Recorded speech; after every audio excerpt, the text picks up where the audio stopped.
இன்றைக்கி வந்து என்ன சமையல்னா புளியோதரைக்கு வந்து நம்ம தொட்டுக்க வந்து கத்திரிக்காய் எடுத்திருக்கேன். இந்த கத்திரிக்காயை வந்து ரவுண்ட் ரவுண்டாக கட் பண்ணி வறுவல் மாதிரி செய்ய போகிறோம். வாங்க அதை எப்படி செய்யலான்னு பார்க்கலாம். இது வந்து ரசம் சாதம், சாம்பார் சாதம், வெரைட்டி ரைஸ் எல்லாத்துக்குமே இது நல்லாயிருக்கும். இது ஈஸியாகவும் செஞ்சிடலாம். வாங்க எப்படின்னு பார்க்கலாம். இப்போ அதை கட் பண்ணிக்கலாம்.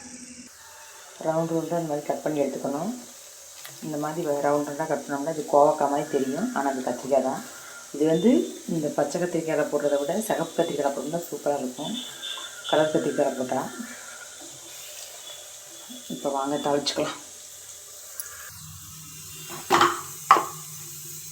ஆயில் ஊற்றிக்கலாம்.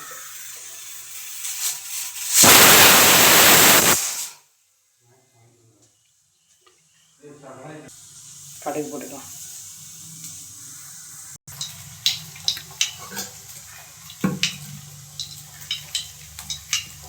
கடுகு நல்லா பொரிஞ்சிருச்சு. இப்போ கத்திரிக்காய்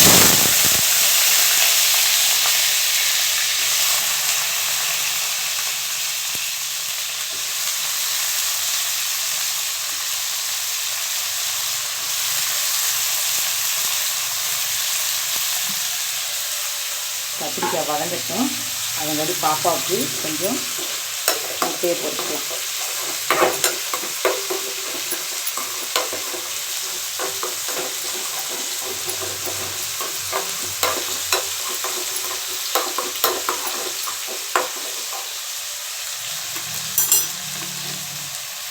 கருவேப்பிலை போட்டுக்கலாம்.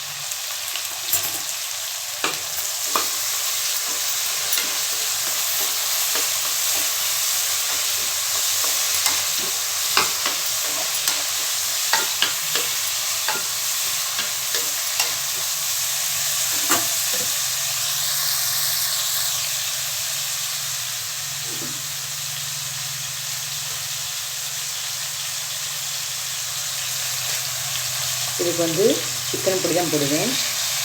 சிக்கன் பொடி தேவையான போடுறேன். இதிலே உப்பு எல்லாமே இருக்கும், அதனால் நம்ம உப்போட தேவையில்லை.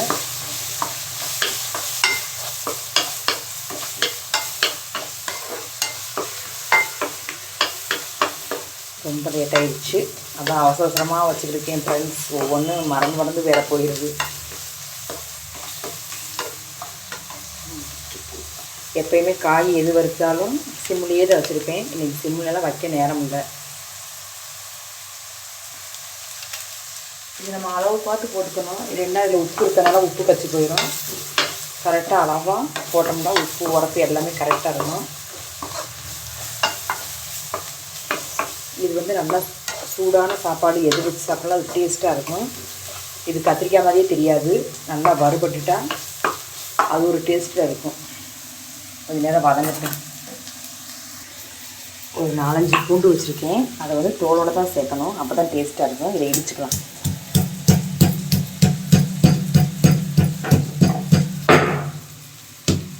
நான் எந்த காய் பொரிச்சாலும் இப்படி தான் பூண்டு தட்டி போடுவேன்.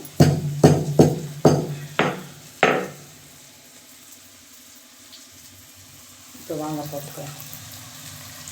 இது நல்லா இன்னும் வதங்கட்டும். அப்படியே போட்டுட்டாலே நல்லா அது ஒரு ரோஸ்ட் ஆகிடும். பாருங்க, இடையில அப்படி கிண்டி கொடுக்கணும். கேட்டால் ஒரே சைடு அது வறுவலாகி அது ஒரு ரோஸ்ட் மாதிரி ஆகி கறி போயிடும். நம்ம அப்படி ஒரு 2 நிமிஷத்துக்கு ஒரு 5 நிமிஷம் அப்படி கிளறிட்டோம்னா நல்லா ரோஸ்ட்டாக வரும். இன்னும் நல்லா ரோஸ்ட்டாக வரணும். அது வரைக்கும் டயர் தானேன்னு தெரியல. டைம் இருந்தால் இன்னும் நல்லா ரோஸ்ட் ஆகும். கத்திரிக்காய் ரோஸ்ட் ரெடி ஆயிடுச்சு. பாருங்க, நல்லா வறுவல் ஆயிடுச்சு. இன்னுமே கொஞ்சம் நேரம் வைக்கலாம். எனக்கு பாப்பா ஸ்கூலுக்கு நேரம் ஆயிடுச்சு, அவர் காலேஜுக்கு நேரம் ஆயிடுச்சு. கத்திரிக்காய் வறுவல் ரெடி. இந்த மாதிரி நீங்களும் செஞ்சு சாப்பிடுங்க. நான் அந்த கத்திரிக்காய் வறுவல் வந்து எதுக்காக வச்சுருக்கேன்னா புளியோதரைக்காக வச்சுருக்கிறேன். பாப்பாவுக்கு முட்டை பொரிச்சு வச்சுருக்கேன். இதுதான் இன்றைய உணவு எங்களுக்கு லஞ்சுக்கு. இந்த மாதிரி நீங்களும் செஞ்சு பாருங்கள். கத்திரிக்காய் உண்மையிலே சாப்பிடாத கூட சாப்பிடுவீங்க. ரொம்ப டேஸ்ட்டாக இருக்கும். இந்த மாதிரி செஞ்சு சாப்பிட்டு இது வேலையும் வந்து 10 நிமிஷத்தில் முடிஞ்சிடும். இங்கே பாருங்கள், நல்லா வறுவல் ஆயிடுச்சு. இது கத்திரிக்காய்னா யாருமே கண்டுபிடிக்க முடியாது. இது ஒரு டேஸ்ட்டில் இருக்கும். இந்த மாதிரி செஞ்சு சாப்பிட்டு எப்படி சொல்லுங்கள். பாய்.